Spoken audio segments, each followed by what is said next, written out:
Salve galera, bem-vindos a mais um podcast, o quarto episódio, mais uma vez com o Vitor. E o podcast de hoje é para falar sobre as montanhas russas que estão no Brasil e que já passaram, né? A gente vai pegar sobre todas que já existiram aqui no país. E aí, Vitor, como que você tá? E Alguma aí, montanha Gabriel? russa de preferência? Certo? Catapult sempre, melhor de todas. E a gente vai falar dela também, viu, gente? Vamos A falar dela minha, daqui a pouco. a minha aqui do Brasil também de preferência é a Catapult e a Lupin Star. Gostei muito da Boomerang. A Boomerang pra mim acho que foi um dos maiores lançamentos que eu tiver aqui no Brasil, sem sombra de dúvidas. Mas infelizmente não tá mais. Então a gente tá mais É, falando sobre o que tem no Brasil agora, né? gostava bastante da Boomerang também, mas era uma das poucas montanhas russas que me deixava meio tonto. Assim, eu não conseguia andar várias vezes seguidas nela. Sabe? Eu tinha que andar, dar uma pausa, né? Andar na Looping Star, depois voltar para o Boomerang.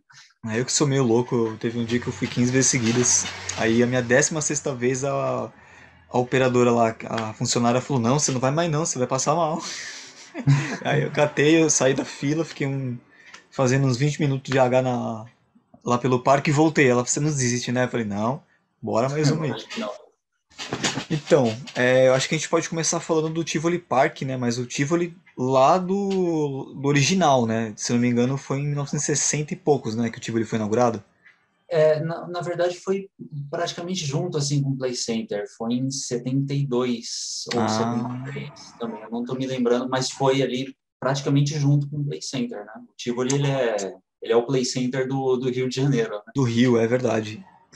Mas o bom que voltou lá agora, né? Que inclusive o parque tá É, sensacional.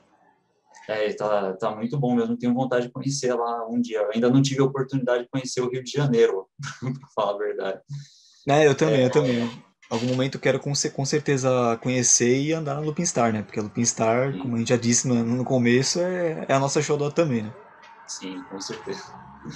E Bom, o o Tivoli, Tivoli. lá em 83, né? Isso. Em 83 eles inauguraram a montanha espacial, né? Acho que foi a primeira montanha russa da Vekoma que veio para o Brasil. É uma do modelo Whirlwind, é um nome meio complicado de falar, né? Ela é bem compacta, são dois corkscrews, não são seguidos, né? Como Sim, acontece geralmente nas montanhas russas da Arrow ou da Vekoma mais antigas mesmo. Star Mountain. Tipo a Star Mountain do Beto Carreiro, né? Ela é bem compacta mesmo e ela é itinerante, né? Ela foi feita para ficar viajando por aí. Assim como a Star Mountain. A Star Mountain também é itinerante, só que é interessante porque a Vekoma, né? Ela começou produzindo esses modelos itinerantes, né? Porque na Europa é muito comum, né? Parque itinerante e tal. A Schwarzkopf fazia muito isso, né? Sim. Itinerante. Só que você não vê na história, assim, essas montanhas russas da Vekoma viajando muito. Elas já foram construídas, apesar de serem feitas para parques itinerantes, elas foram construídas ali já para parques fixos, sabe? Então é muito raro você encontrar esses modelos viajando ali pela Europa, até mesmo na década de 80. Você vê que é engraçado que elas foram fabricadas com uma proposta e os parques praticamente não atenderam a proposta, né? Ficaram como fixo e acabou, né? Exatamente. E o Tivoli só teve essa montanha-russa, né? O É, original, no caso. eles tiveram mais uma, que eu estou até dando uma olhada aqui no RCDB agora, porque Sim, esse eu site é realmente muito bom. eu não me lembrava, mas parece que eles tiveram uma montanha-russa da Pinfari, né? Que operou até o fechamento do Tivoli em 95. O nome dela era Zyklon, e eu estou vendo que é um modelo Z45 da Pinfari, Z47, desculpa. Eu Z40, particularmente não conheço esse modelo.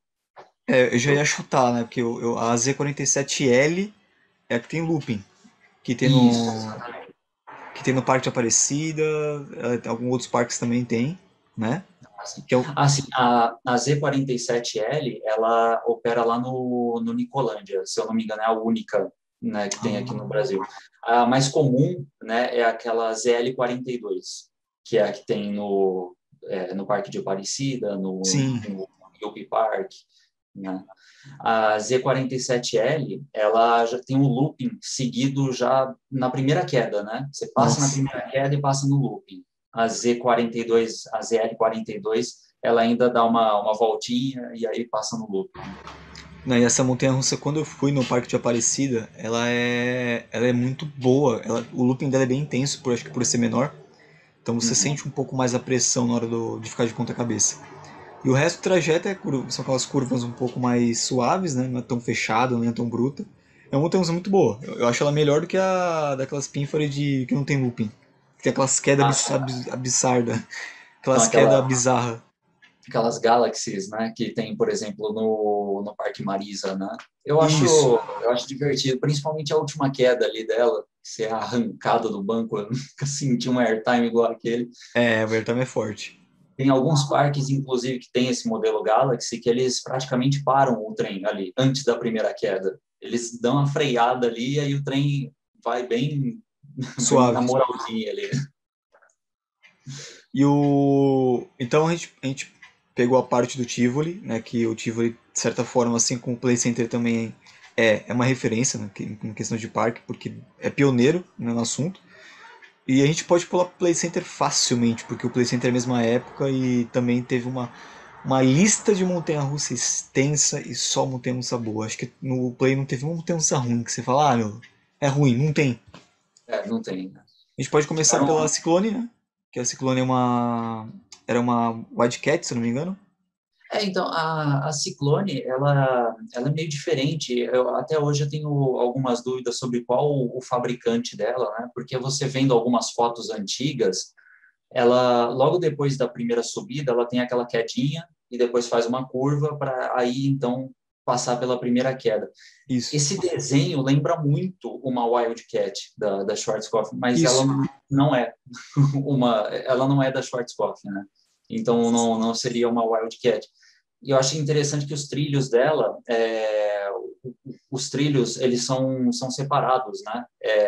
Ah, São dois trilhos separados e que eles vão sendo montados de forma, com sincronia, né?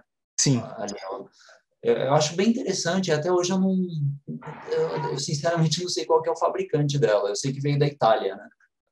Então, É uma coisa que a gente talvez nem tenha resposta, porque ela existe, ainda está operando, não lembro qual é o nome do parque, mas ela está operando. Só que não tem muitas informações, acho que nem no RCDB tem, né? no SCDB não fala também qual que é o fabricante dela. Porém, o grupo Play Center teve uma Wildcat legítima, né, da Schwarzkopf, que operou lá no Play Center de Pernambuco, né, Sim, e agora ela pertence a algum parque aí que eu não estou conseguindo me lembrar o nome agora também. sim. E inclusive ela foi restaurada, tá bem bonita, né? Tá uma montanha praticamente nova, apesar da idade, né? Que muita gente acaba confundindo as coisas, né? Que nem, por exemplo, vou pegar Catapu como referência. Catapu tem seus 40 e poucos anos, né? Ela é de 77 e as pessoas costumam falar que até a gente brinca, cata velha, né? A gente fala porque é bem antiga. Mas é só o ferro que é antigo, só recebe manutenção sempre, né? A parte mecânica dela, que é a parte principal, é sempre substituída, é feita a manutenção. Então, assim, ela pode ser uma manutenção antiga, mas tem manutenção. Então, não tá 40 anos a mesma coisa. Exatamente, né? O parque vai renovando os sistemas elétricos, pneumáticos lá da montanha-russa. O que sobra é realmente os trilhos e, ainda assim, às vezes, algumas seções de trilhos têm que ser trocadas. Eu não sei se isso já aconteceu alguma vez na Catapu, mas é meio que normal, algumas montanhas-russas, né, com a idade, o aço, ele começam a aparecer algumas fraturas internas no aço e isso é detectado por meio de ultrassom. Anualmente o parque tem que fazer ali tipo um exame de ultrassom nas montanhas russas. E se eles detectam que alguma seção de trilho está com essa fratura interna, ela tem que ser substituída. Não sei se isso já chegou a ser feito na Catapu, eu acho que não. Eu não tenho essa informação também, mas eu sei que existe, porque a idade chega para todo mundo, inclusive para a montanha-russa, e não tem o que fazer, né? Tem que fazer a substituição, tem que fazer manutenção, senão não dá muito certo. Então teve a Ciclone, a Superjet, que é a clássica do Play Center, todo mundo fala do Superjet. É, o O, mo- Superjet foi a primeira ali do novo terreno, né, do isso. parque. A Ciclone tinha operado lá perto do Ibirapuera, né? Isso. Aí a Superjet está por aí ainda, né? Ainda está lá no Parque Mutirama. Isso, é um parque Mutirama. Ela é uma montanha-russa, assim, ela, para muitas pessoas, ela é bem intensa, por conta das quedas que ela tem. Ela realmente é umas quedas bem brutas, eu diria. Uhum. E, inclusive, o carrinho original dela era um atrás do outro e não tinha trava, até onde eu sei. Porque eu não vivi essa época, mas eu tenho as informações e não tinha trava. Então todo mundo ia segurando estilo Montanha Encantada, né, nos anos 80 e 90. Ah, E com o tempo o fabricante acabou criando um novo modelo de carrinho e acabou sendo substituído. Mas no começo era para não, corajoso mesmo. interessante. Eu não sabia, né, dessa informação aqui. Existe essa possibilidade dela não ter tido travas, né? Interessante isso. É no Sendo, começo. se tratando de anos 70, anos 80, eu não duvido nada. Ah, não, é. Na época não tinha muitas pessoas que verificavam a segurança dos parques, alguns órgãos, não existia, né? Com o tempo acabou existindo, enfim. Mas eu vou até É. deixar na edição a foto desse carrinho, todo mundo ali enfileirado, era incrível. Superjet, a gente teve também, logo em 1980, se eu não me engano, 80, 81, a Lupin Star primeira versão, que é uma Schwarzkopf clássica, clássica, clássica, assim, um tenso incrível, que depois Exatamente. acabou virando Colossus, muita gente deve conhecer, e o Vitor É à prova, né, aquele, Vitor? aquele modelo que a gente conheceu, né, da Lupin Star, que está aí no Tivoli, ele, na verdade, foi o primeiro modelo da Lupin Star feito pela Schwarzkopf, né? Só que o que o Play Center comprou foi justamente a segunda geração da É, Lupin Star, que era Colossus com um looping só, né? E aí teve aquela história de que ela saiu do parque e aí retornou com o segundo looping, né? O segundo looping não foi colocado lá no Play Center, né? isso. Não, É, na época teve uma comoção, porque ela chegou de um jeito, como o Vitor falou, ela operou até, se eu não me engano, 85, alguma coisa assim. Vou colocar todas as datas na edição, tudo certinho. acho que E a ela, Colossus saiu do Play Center em 86, né? ela saiu em 86. Em fevereiro de 86, para ser mais exato, por conta teve até comercial de o Colossus vai embora do Brasil, É, depois disto, imagem Nevermore. do presidente lá dos Estados Unidos na época, né, falando que ela ia voltar para os Estados Unidos, e de Isso. fato ela estava indo para os Estados Unidos, para o Dorney Park. Que inclusive operou durante muitos anos no Dorney Park e agora ela é Tessa Strack, não sei falar o nome dela. É, Test Track, alguma coisa assim, Tessa né? Strack, E ela opera num parque itinerante lá da Alemanha. que inclusive fica como curiosidade para vocês, o carro do Colossus, do Pinstar primeira versão, enfim, é o carro da Catapult atualmente. O carro da Catapult tá guardado na comissaria lá no. Tá guardado no parque lá, né? O carro vermelho que muita gente conheceu. Até onde eu sei existe ainda, mas o carro que está operando atualmente é da Colossus. É da Colossus, né? É, isso é muito interessante, né? Acho que essa troca foi feita para reduzir um pouquinho o peso ali, porque o trem original da Catapult é muito pesado, né? Com Então, certeza, e já dá muita parada técnica por causa disso, porque depois que trocou, pode ver que disparou, né? Não deu mais aquelas paradas de 2, 3 meses fechado, né? Tá sempre constantemente aberto. exatamente. Outra montanha-russa que a gente pode colocar aqui em destaque, que passou pelo Play Center, foi a Tornado. A Tornado, pra mim, foi uma das melhores montanhas que o Brasil já teve. É uma pena que essa montanha-russa virou sucata, né? Ela chegou no Play em 92. Ela parou em meados de 2000, bem no comecinho de 2000 ali, ficou até 2002, assim, mais ou menos.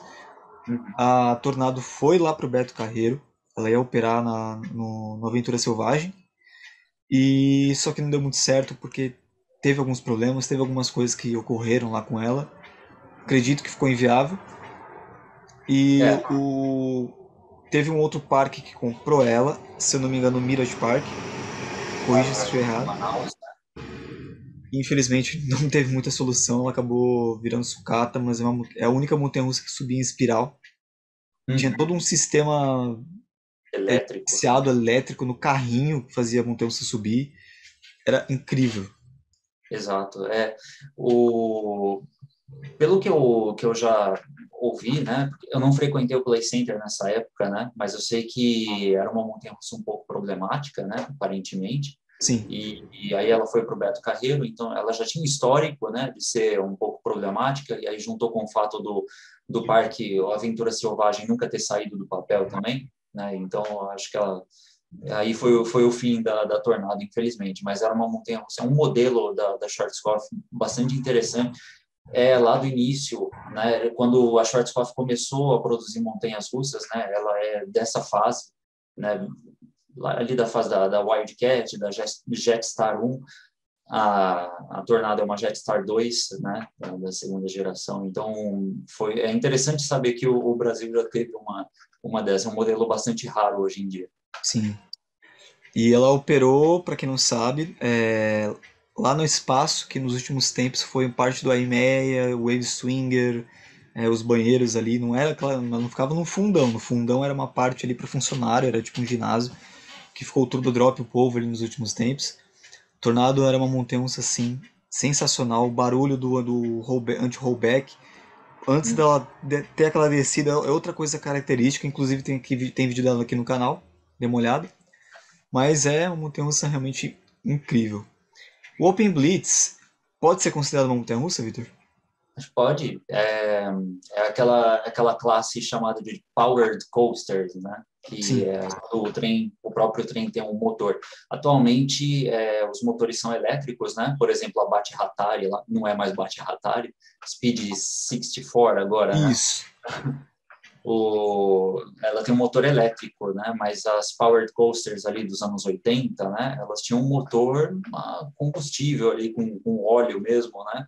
Tanto é que alguns amigos nossos aí comentam que andaram nela, né? A principal característica dela é você sentir aquele cheiro de óleo queimado Cheiro queimado. que tinha nela, né? Não, é algo marcante, porque muita gente fala, né? O Open Blitz, tipo, aquele cheiro de óleo, não sei o que, mas era uma montanha-russa muito boa.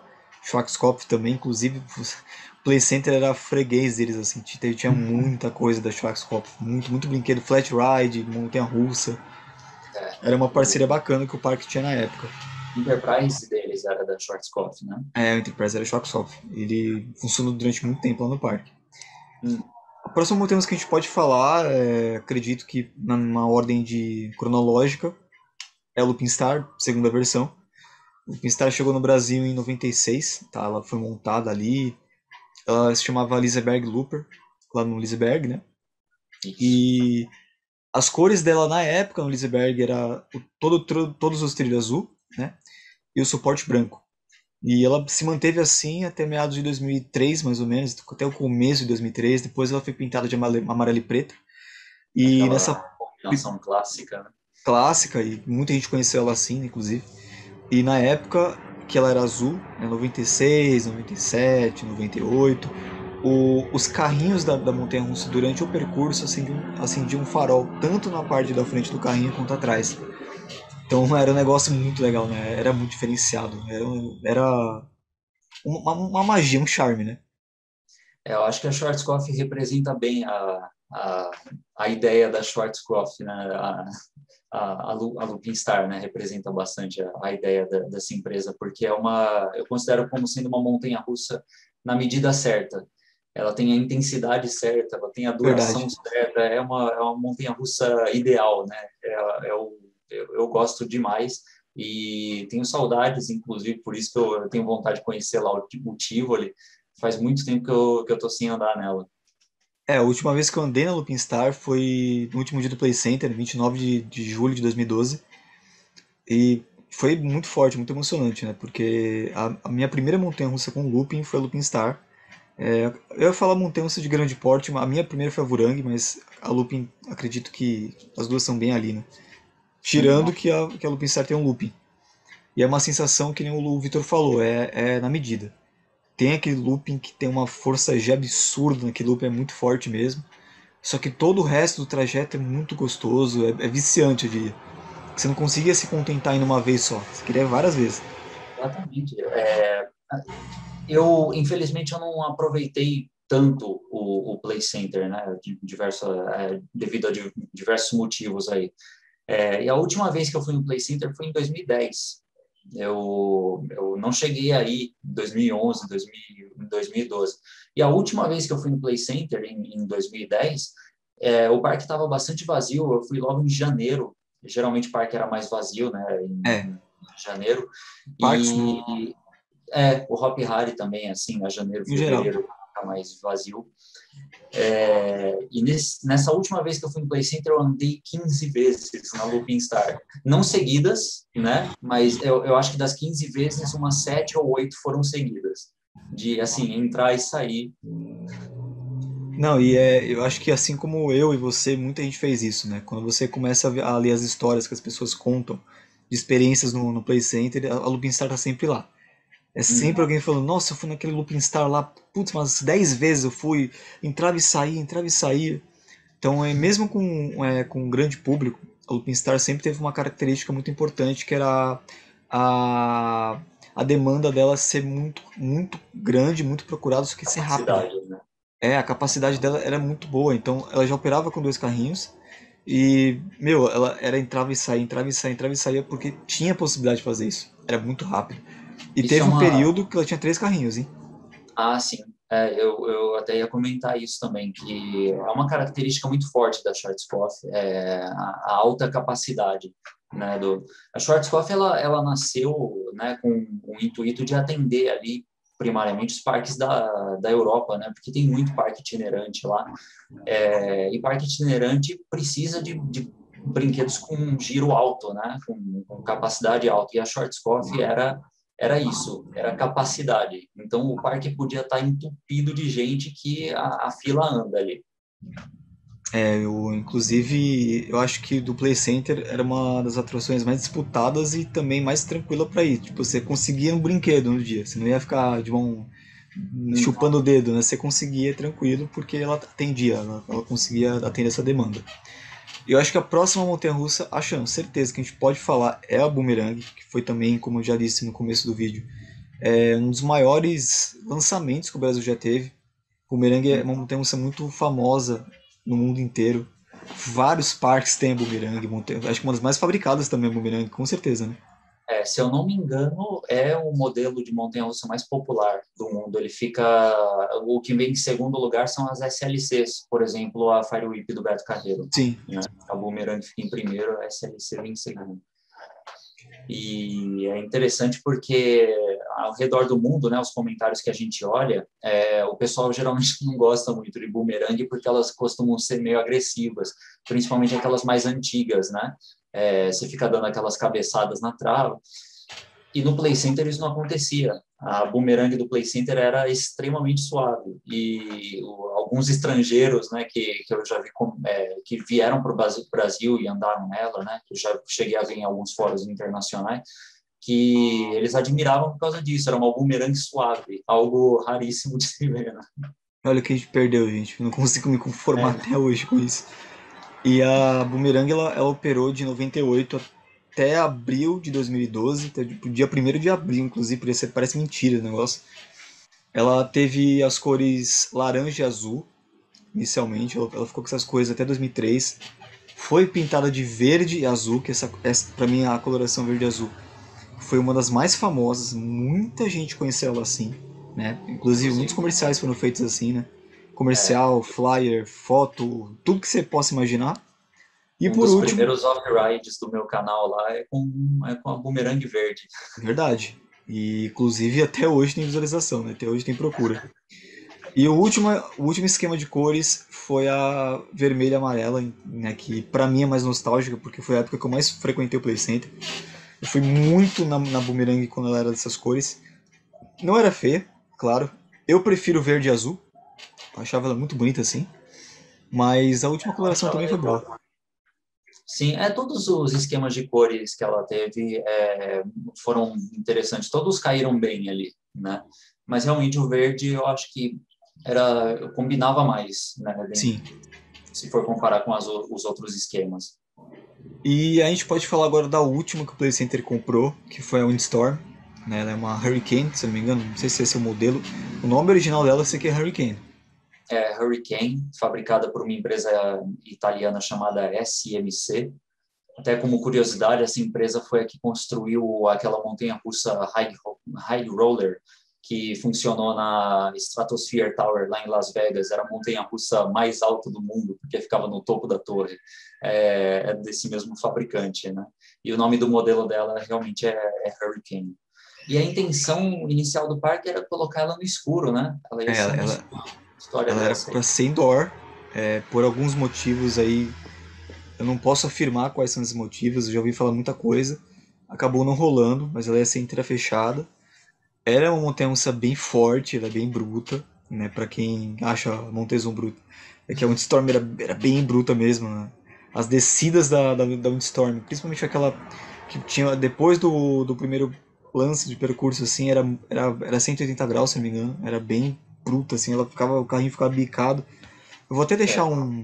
uns trechos, eu vou até pegar do Vitor esse vídeo aí da Windstorm. E ela Aquela era tem realmente bem no ignorante, né? meu, no meu Off-Ride 2 lá, tem uma cena que eu peguei, eu deixei a câmera bem estática nesse ponto aí. Então, dá para ver exatamente. Existem outros clones, né, da Windstorm aí ao redor do mundo. Tem um, inclusive, que foi fabricado pela Premier Rides, né, que fica lá no Six Flags Over Texas, se eu não me engano. Ela é indoor. E um pouco antes dessa quedinha aí que o Gabriel estava comentando, ela dá até uma freada ali. Ela não entra com tudo como acontecia no Play Center. Justamente pra não quebrar o pescoço, né? Porque o apelido dela era esse, na laranjinha quebra o pescoço. Então, Mas era muito boa, eu gostava, eu sempre ia no Windstorm, né? Acho que não teve uma ida assim, né? Depois que eu tive altura pra poder entrar nela que eu não fui.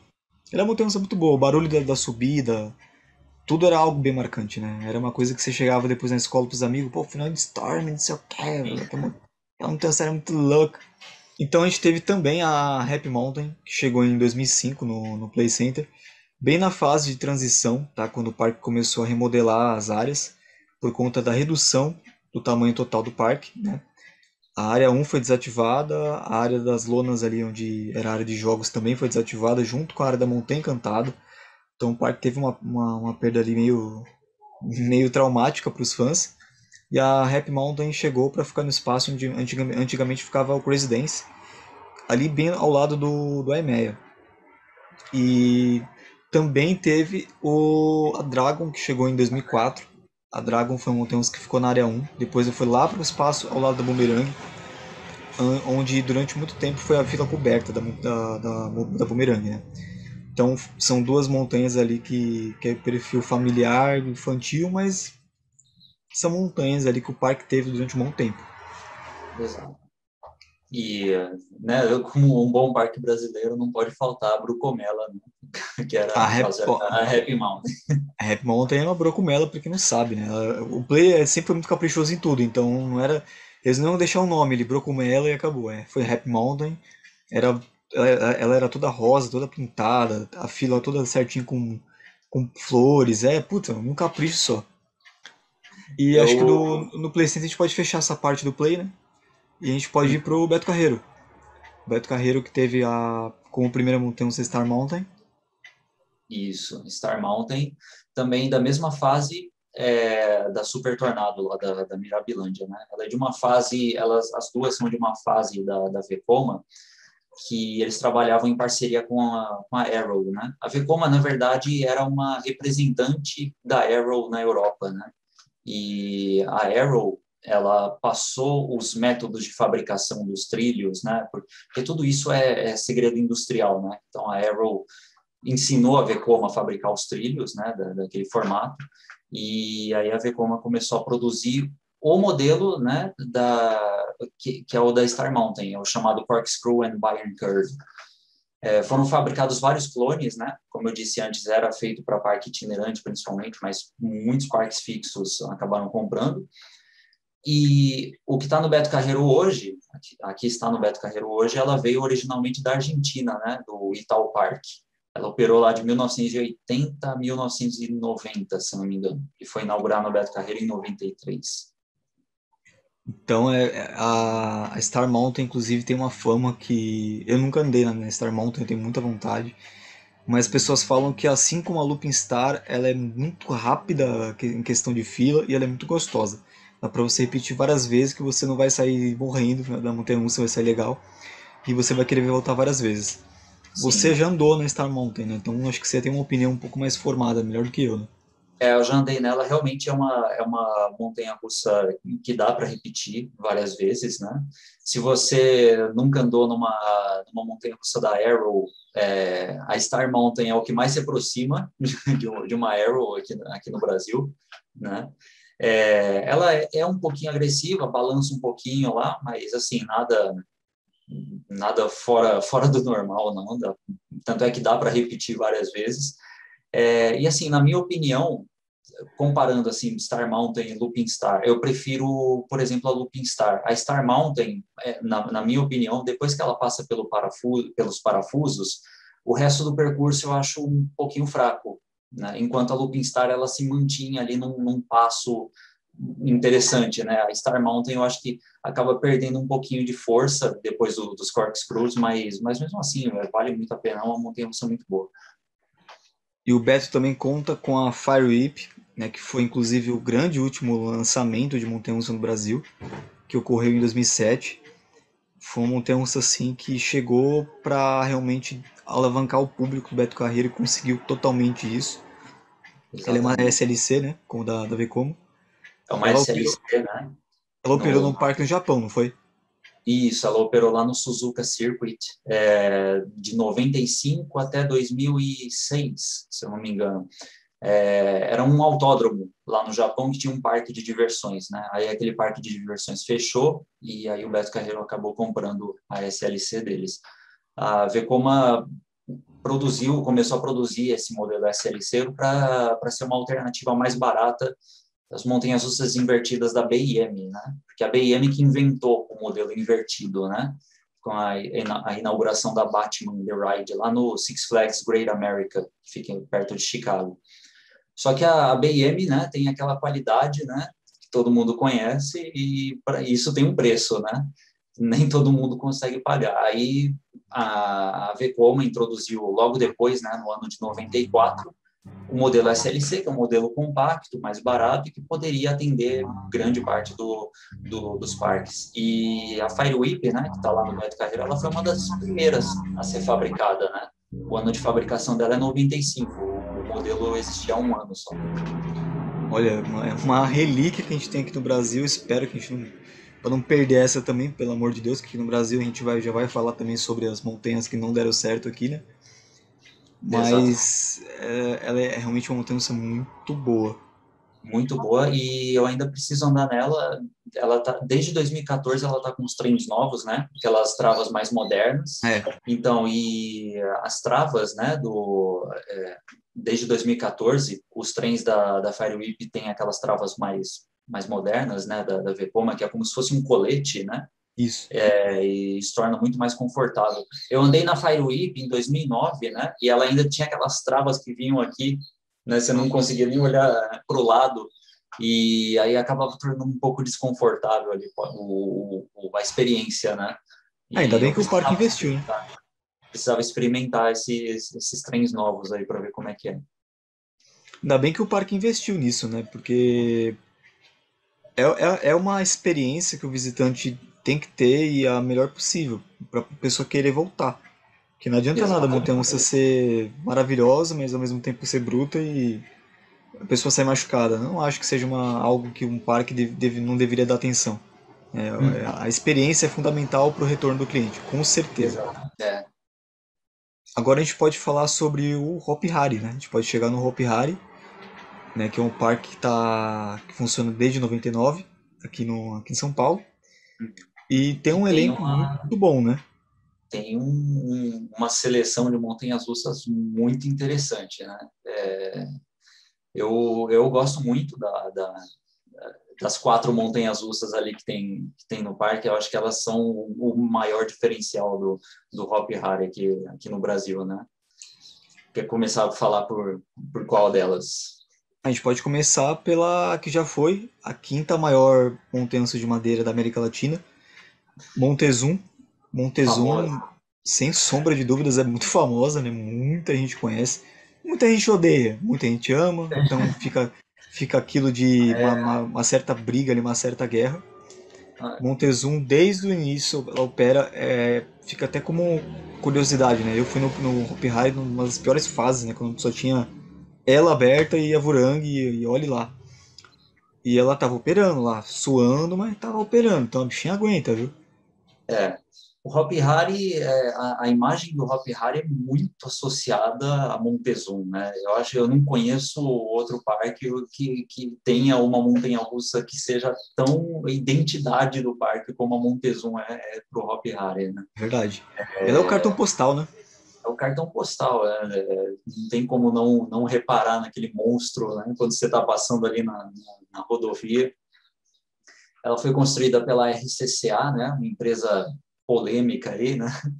O interessante dessa empresa era uma empresa americana, tá? E ela foi fundada em 92, especializada em construção de montanhas-russas de madeira.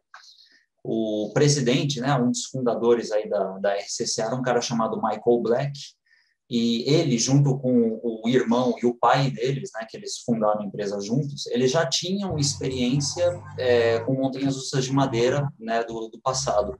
Tanto é que se você entra lá no site deles, aquele programa que recupera os sites antigos lá, você vê que a listagem de montanhas russas, eles citam algumas montanhas russas dos anos 70 e dos anos 80, quando a RCCA não existia ainda de fato.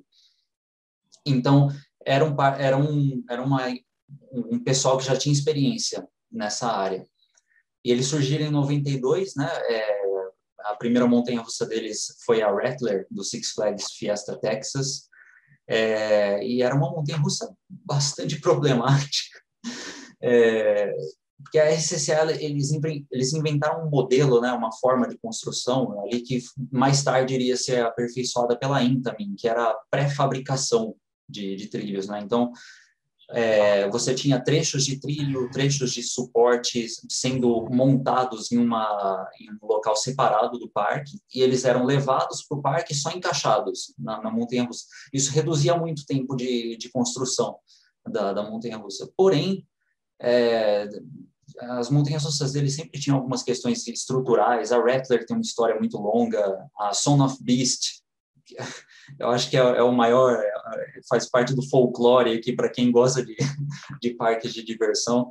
Eram montanhas russas muito problemáticas ali, estruturalmente falando, né? E é interessante quando a gente olha para Montezum, perto dos outros trabalhos que a RCCA fez, a Montezum parece ser a mais acertada de todas ali, né? É, é uma montanha-russa que, com o tempo, ela foi se tornando mais agressiva, o que é normal, né? Só que, perto do que nem eu disse, perto dos outros trabalhos ali da SCA, a Montezum parece ser a mais ajeitada. Não, e é uma montanha-russa muito bonita também, né? Ela é uma montanha-russa Sim, bem, como a gente disse, o cartão postal, né? Ela pega eu, praticamente ali boa parte da entrada do parque ali, quando você entra pela estrada ali. Sai da Bandeirantes, entra na rua Hopi Hari ali, isso já dá de cara com a Montezum. Ela passa por baixo da estrada ali, bem do início do parque. Então você já tem uma recepção muito calorosa com ela ali, né? Tem essa icônica, os barulhos dela também são icônicos, do anti-rollback, da subida, do lift, né? a Tem essa. a questão que você falou do layout é um negócio que eu gosto muito dela. Eu acho o layout dela muito bonito. Layout é mesmo. Não é qualquer montanha-russa de madeira que você vê com um layout tão marcante quanto da Montezum. É uma ótima montanha-russa, né? O que ela está precisando, nesse primeiro momento, é de um retrack, né? Talvez uns trens novos também, mas, enfim. Então, é uma ótima montanha-russa quando você vê, assim, no contexto, né, no geral. Bom, a gente pode falar agora também fazer um suspensezinho, né, das outras. A gente pode falar da Bilibili, que atualmente é a Speed 64, 64. Uhum. É uma montanha-russa que ela operou em Wide West durante muitos anos, até meados de 2012, mais ou menos, se não me engano. Com uma temática muito, muito bonita, ela se encaixava muito bem ali na E era região, né? simples, porque ela não tinha nenhuma cobertura ali na plataforma de embarque e desembarque. Só que todo o entorno dela ali, com a plantação que eles fizeram, o paisagismo da montanha-russa, todo o entorno Aquela, dela, aquela foi um negócio cerquinha muito em bonito. volta, né? Aquela Isso. cerquinha em volta, a cor dela combinava muito com a região, era bem bonito ali. E ela se mudou para Aribabiba quando o Hopi Hari fechou um acordo, um contrato com a Warner Bros. E ela trocou o nome para Bhat Hatari, ficou durante muitos anos com esse nome. Ela teve a troca de nome no ano passado. E hoje ela é Speed 64 com as cores branca. Ela é branca com umas iluminações coloridas de noite. E o carrinho ainda está com a temática do Batman. Mas a montanha-russa realmente também eu fui. Acredito que muita gente foi nela quando era menor. Era montanha-russa que dava para entrar. E ela foi Ela foi, marcante também. foi a primeira montanha-russa que eu andei no Hopi Hari, quando eu fui lá em 2003. A primeira Olha, vez foi minha primeira montanha-russa lá do Hopi Hari, né? Não foi a primeira da minha vida. a- Desculpa, pode ir. não, eu ia falar agora da Catapu. A Ah, Catapu. Catapu é a que tem o posto aqui. Bom, a gente já falou várias vezes, até no primeiro podcast, melhor Catapu. montanha-russa do Brasil. Sem sombra de dúvidas. Ela também é da Schwarzkopf, mesmo a fabricante aí da Looping Star, da Colossus, da Tornado, né? A Schwarzkopf fez história aqui, aqui no Sim. Brasil. E o que eu acho, bom, para começar, o que eu acho mais interessante é que a nossa Catapu, ela foi a primeira montanha-russa da história de propulsão. Ela, ela foi a primeira, o modelo Shuttle Loop feito pela Schwarzkopf, a Catapu foi a primeira. Então, a gente tem uma verdadeira relíquia no Hopi Hari, e eu espero que dure por muito tempo ali. O sistema de funcionamento dela é... Bom, eu sou formado em engenharia mecânica, então o sistema de funcionamento dela, que é completamente mecânico, por contrapeso ali, é algo fascinante para mim. Eu gosto muito. E a questão de experiência, né? O loop intenso, também é uma montanha-russa que eu considero como sendo na medida certa, sabe? A intensidade na medida certa. A Catapu, ela. Eu também já tive algumas experiências de 10 vezes seguidas na Catapu. A Catapu também é aquilo, né? Tem gente que passa muito mal e tem gente que não sente nada de ruim. Só sente adrenalina e coisa boa. Tem gente que passa mal, tem gente que vomita. Eu tenho amigos também que já saíram, vomitaram na plataforma de desembarque ali. Teve gente que teve crise de labirintite, teve que sair na maca. E teve gente que saiu querendo voltar, que nem eu, né? Eu sou uma dessas pessoas que não sentiram nada de ruim na montanha-russa. E ela teve, Eu também. ela teve como cor inicial um cinza É um prateado, prata, um prata, a gente pode dizer. durou Ficou muito pouco tempo, né? pouquíssimo, acho que foi. Ela inaugurou em 99 junto com o parque ali. Acho que em 2000 já tava azul. Ela tava azul e Não, vermelha já. final de 2000 ali já tava azul. E o interessante é que essa cor prata nem era a cor dela lá do Alton Towers, né? É, Lá no Alton Towers ela era verde escuro, se eu não me engano. era um No verde um Hopi pouco mais Hari, claro e escuro. aí no Hopi Hari ela foi pintada de prata, mas durou pouquíssimo tempo. E assim, eu já pude ver algumas fotos já da montagem da Catapu e ela tava prata, então realmente ela foi pintada em algum momento ali, a gente não sabe onde, como. É, Mas teve a pintura azul, vermelha, que muita gente conheceu, inclusive eu. Né? Eu frequento o Hopi Hari há 15 anos. E agora, nos últimos tempos, ela foi pintada de vermelha e azul, invertido os trilhos vermelho e os suportes azul, né? E até hoje está assim, fazendo a alegria de muita gente. Aquele barulho icônico do carrinho passando looping. É não, algo assim. tem toda uma experiência, né? Já comentei É, isso com algumas pessoas, né? Não é só o fato de andar nela, né? Aquele negócio de você estar esperando o trem na estação e ele passa de costas pela é, estação ali, fazendo aquele barulho dos freios, e aí a hora que você está sentado no trem ali, aí tem o som da buzina. É toda uma experiência. Eu gosto muito, muito mesmo da Catapu. nossa, aquilo era incrível, assim. Era, não é, né? Porque ainda, graças a Deus existe. Eu lembro que quando eu era menor, né? Eu tava na fila do Vambatê, que é o bate-bate do Hopi Hari. E eu tinha medo do carrinho passando pelo looping, que o barulho é realmente muito forte, né? E na época era o carrinho original ainda. Então era mais pesado, o barulho era muito mais alto até do que é hoje em dia, pra quem não sabe também. né? E, meu, a Catapu eu posso ficar aqui falando dela, ó, porque eu não canso nem a pau, porque ela já foi do Alton Towers, já foi Kings do Dominion, King's Dominion, então assim, é uma montanha que tem muita história, é uma montanha realmente muito boa. E muito por boa. último, das E montanhas do Hop, só para, antes de comentar da próxima, para quem tem curiosidade de saber como era o barulho da Catapu antigamente, basta entrar no meu canal lá e ver o Off-Ride 2. Catapu Off-Ride 2, ali você percebe como é que era. lá de Wild West você conseguia, não que hoje você não consiga ouvir, mas na época era até um pouco mais alto, era meio fora que tem aquelas árvores ali na parte de trás dela, acho que o som batia nas árvores, voltava com tudo pro parque, era um negócio muito bom. E a última montanha-russa do Hopi Hari que a gente vai comentar é a Vurang, né? A Vurang foi uma montanha-russa uma montanha-russa muito gostosa, uma montanha-russa que você também repete várias vezes. Pelo menos eu que não tenho labirintite, dá para É, repetir várias vezes, porque quem tem sofre, né, é meio complicado. Mas é uma montanha-russa dentro de uma pirâmide, é uma montanha-russa indoor, e ela é sensacional, né? Ela roda, enfim, ela faz todo o percurso ali. Não tem looping, não tem nada assim, mas tem umas quedas muito boas, né? exatamente. A Vurang é outro caso interessante que tem lá no Hopi Hari, né? Primeiro que é uma montanha-russa, ela foi fabricada pela Intamin, né? A Intamin é um dos maiores fabricantes aí da atualidade. E é de um modelo bastante raro, né? É uma spinning coaster, com aquele modelo de trem ali. Só existe, além da Vurang, mais duas iguais a ela. E as outras duas que existem, elas não são tão grandes quanto a Vurang. Bom, a Vurang ficou com o interior ali da pirâmide bem iluminado durante bastante tempo, então acho que para todo mundo não é segredo que a Vurang é uma montanha-russa grande, apesar de ter uma proposta mais familiar, né? Então é outra raridade que tem. Então, após ter falado das montanhas russas do Hopi Hari, você vê que só tem raridades ali. A gente tem uma montanha russa de madeira da RCCA. A RCCA, durante a história deles, eles construíram 7 montanhas russas e quase nenhuma existe mais. A Montezum é uma das últimas restantes da RCCA.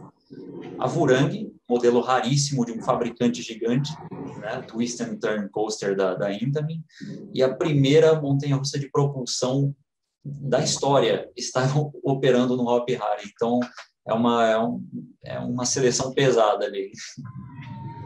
A gente pode partir agora pro Mirabilândia. Mirabilândia, que é o antigo Play Center de Pernambuco.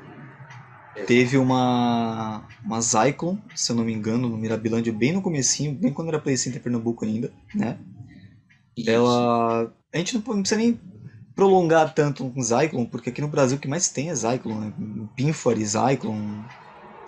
Essas montanhas russas da Pinfari, né? E que também acabaram tendo alguns clones fabricados pela Zamperla, como era o caso da Monte Aurora, lá do Terra É, Encantada, né? Ela, de longe, parecia uma Pinfari, mas, na verdade, ela era da Zamperla. Zamperla. Esse é um modelo mais comum, né? Que tem aqui as Galaxies, a ZL42, né? Como a gente estava comentando. É bastante comum aqui.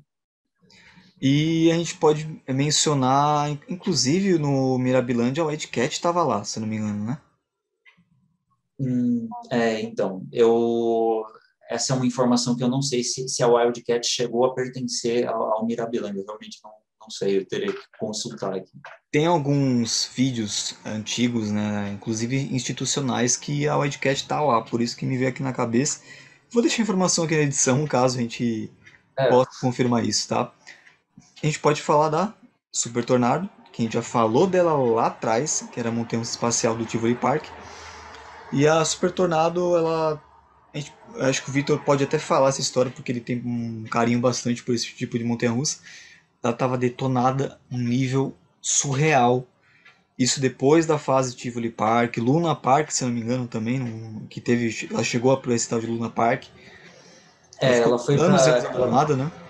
ela foi para esse Luna Park, só que era um parque muito pequenininho, né? Não tinha como montar ela ali. ela não cabia no parque, então ela ficou desmontada ali e ficou durante muito tempo ali desmontada. Então os trilhos, né, foram deteriorando, né, todos os equipamentos ali.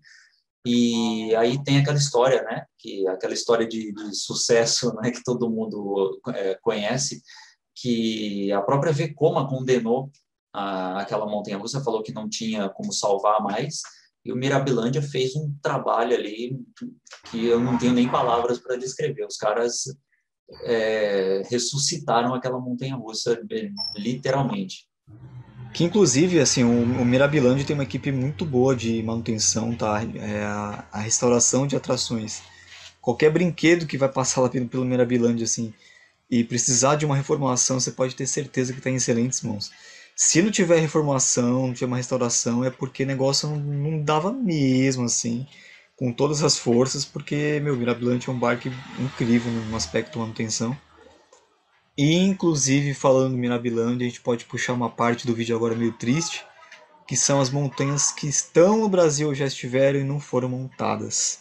A gente pode começar pela Giant Inverted Boomerang, que o Mirabilândia comprou para o novo terreno e até hoje nada. Na É, realidade, nem pro novo terreno. Compraram ela lá, né? Foi acho que meio de 2008, não foi? Já tá isso, jogada lá, por volta de infelizmente. 2008. Ela faz parte, a Vekoma fabricou 3 Giant Inverted Boomerangs, né, as famosas Gibi, né? Isso no começo, né? Assim que eles lançaram o modelo, eles fabricaram 3 para a rede Six Flags. E a que veio aqui pro Brasil era a que pertencia ao Six Flags Over Georgia, se eu não me engano. Como ela faz parte dessas primeiras chips que foram fabricadas, elas são um pouco problemáticas, né? Então, naturalmente, são montanhas-russas muito complexas, né? Mesmo as jibs mais modernas, tipo a que opera lá na Espanha, no Parque Warner Madrid, né? Não são montanhas-russas fáceis de manter. Então, acho que foi um dos motivos ainda do Mirabilândia ainda não ter construído ela. Ainda, né, uns anos atrás, rolou aquela história de que ela iria para o Hopi Hari, mas acabou ficando lá. Enfim, isso somado a um pouco a dificuldade ali de manutenção dela, né, que é uma montanha-russa cara para se manter. Eu acho que é isso que está fazendo com que demore para que ela entre em operação mesmo. O Mirabilândia, pelo que eu sei, o histórico de montanha-russa, a Monte Macaia do Terra Encantada, né? Ela tá lá no Mirabilândia, né? E o Terra Encantada teve a Monte Aurora, que era uma... Qual o modelo de mudar da Monte Aurora, você lembra? Era uma Galaxy, né? A Galaxy. Por exemplo, igual a do Parque Marisa, mas era fabricada pela Ampere, né? Então teve essa Galaxy, a Monte Aurora, teve a própria oito inversões, que a gente está falando, que é o Monte Macaia. Eu acho que só foram essas duas montanhas, né? Não teve uma outra. Eles tiveram uma Powered também, tipo uma Dragon. Eu não me lembro agora se era do mesmo modelo da Speed 64 lá com 2 hélixes, né? Duas espirais, ou se era igual uma Dragon com uma espiral só. Mas falando da Monte Macaia, também fabricada pela Intamin, da mesma forma que a Vurang, e foi a primeira montanha-russa daquele modelo, né, de 8 inversões, né, que depois, a partir dela, surgiu 10 inversões e tal. E é por aí que você vê, né, o Brasil tem poucas montanhas-russas, mas é só raridade. É só Sim. raridade. Foi uma das primeiras SLCs, a primeira 8 inversões da Intamin.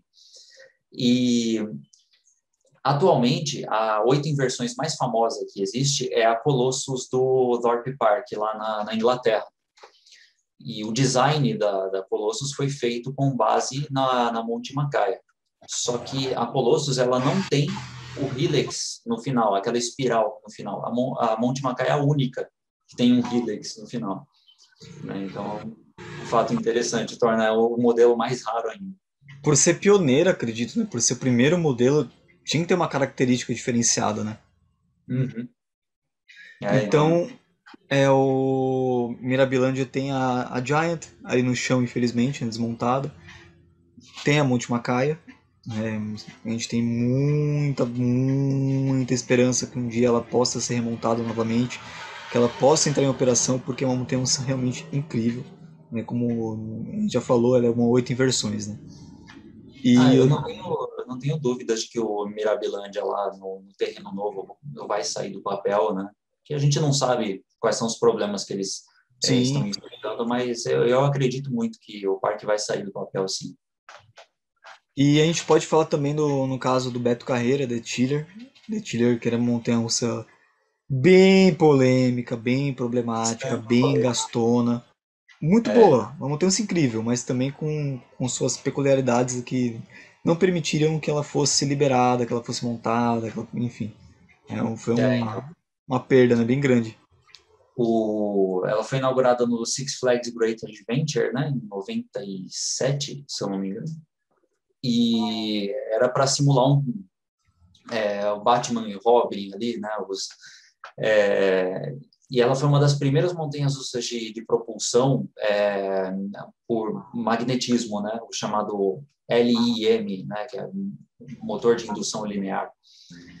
E por ter sido uma das primeiras, né, meio que um protótipo assim, ela demandava muita energia, né, porque o que ela tem, na verdade, são eletroímãs, né? Usam eletricidade para gerar um campo magnético, né? E quando o parque lançava os dois trens ao mesmo tempo, isso consumia uma energia é, Absurda.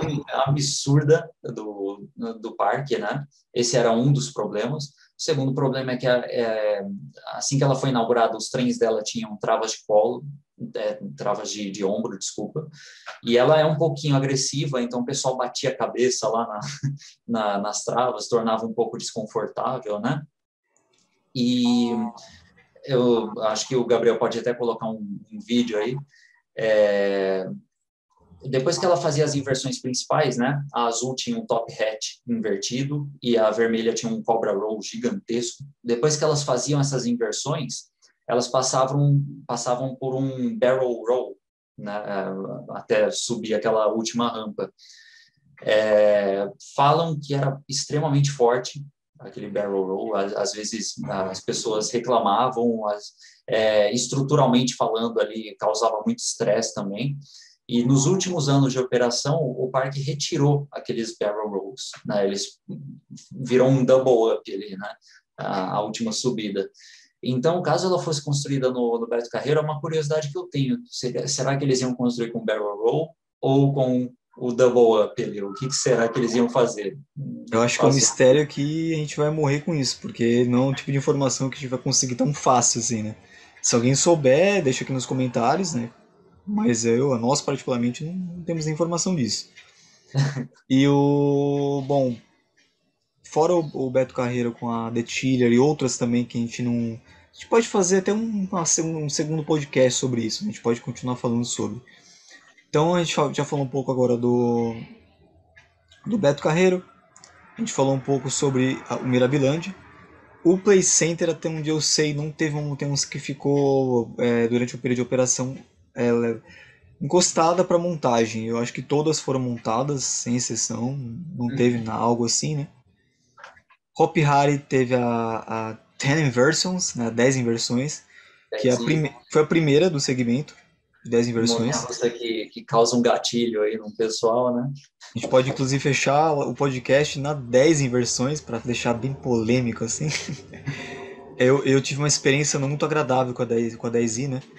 Que dia 29 de julho de 2016, eu fui lá pro Hopi Hari, né? Tava com os passaportes, né, foi meu amigo. Foi uma sexta-feira e a gente, por morar um pouco longe do parque, a gente pegava carona e deixava a gente na Bandeirantes ali, bem no portão de acesso do parque, né? A gente parava ali esperando para poder entrar no parque até dar o horário do portão abrir. De repente o portão abriu e começou a sair caminhões com os trilhos da 10 inversões indo embora do parque. Posso até deixar esse trechinho do vídeo aqui. E foi uma sensação bem ruim, assim, porque eu senti que a gente tava perdendo uma atração icônica, talvez a melhor do Brasil, né? Porque a 10 inversões, como o próprio nome diz, são 10 inversões, são 10 vezes ponta-cabeça. exato. E era a única da Intamin, então é É, triste, né? até preciso um tempinho atrás aí, eu comentei que a Colossus do Thorpe Park, eu acho que pode ter dado a entender que ela tinha 8 inversões, mas na verdade a Colossus ela tem 10 inversões, foi a primeira montanha-russa com 10 inversões, com um design baseado na A 8i. Multimontanha, sem o Helix no final. E a 10i do Hop Hari ia ser a nova geração, né? Você tinha Revisão, né? aquele modelo lá que parecia com a Monte Macaia e a 10i era uma evolução daquele design, né? E ia ser a primeira também. Do Ia ser, segmento. Infelizmente a gente vou ser bem sincero, a 10i não tem muita sorte, porque todos os parques que ela passou, Hopi Hari, tinha um que eu não lembro o nome, que é Estúdio, alguma coisa assim, ficava na isso, Malásia, né? fica na Malásia, mas eu esqueci o nome também. Ela ficou também guardada lá, né? E ela não foi montada. Agora no terceiro parque que ela tá, né? Flamingo Ela, Man. isso, ela foi montada, né? Até começou uns testes com um vagão só, mas não, não operou até hoje por conta da pandemia. Ela só tá montada lá, nem pintada ela foi. Ela tá com as mesmas cores desde 2012, 2011. E coitada, é triste isso aí, né? Porque nunca operou. Ela foi fabricada em 2011, né? E eu acho que é a única montanha-russa da história a ter 10 anos de idade e que nunca operou. Ela é nova, ela é 0 km. A gente falou do grande último lançamento do Brasil de Safari Whip, porque a 10 inversões nunca lançou, ela só ficou no chão lá, nunca rolou nada. Então a gente não vai contar ela como o último grande lançamento, última grande vinda para o Brasil, porque ela não funcionou. A gente não pode É, considerar, né? mas às vezes eu fico imaginando como que seria ver ela montada ali do estacionamento, né? Você chegando no Oh. estacionamento e vendo ela ali, é uma cena que só vai dar para imaginar mesmo.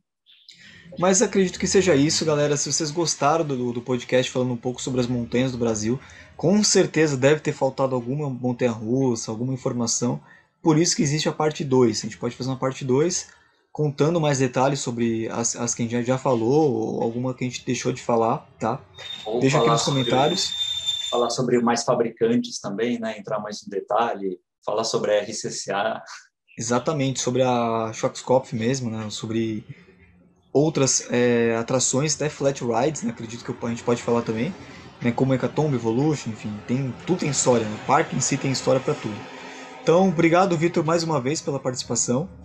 Obrigado, eu. E quem sabe a gente faz uma parte 2 desse podcast. Se você gostou, compartilha com seus amigos aí, deixa o like, o seu comentário e valeu! Valeu.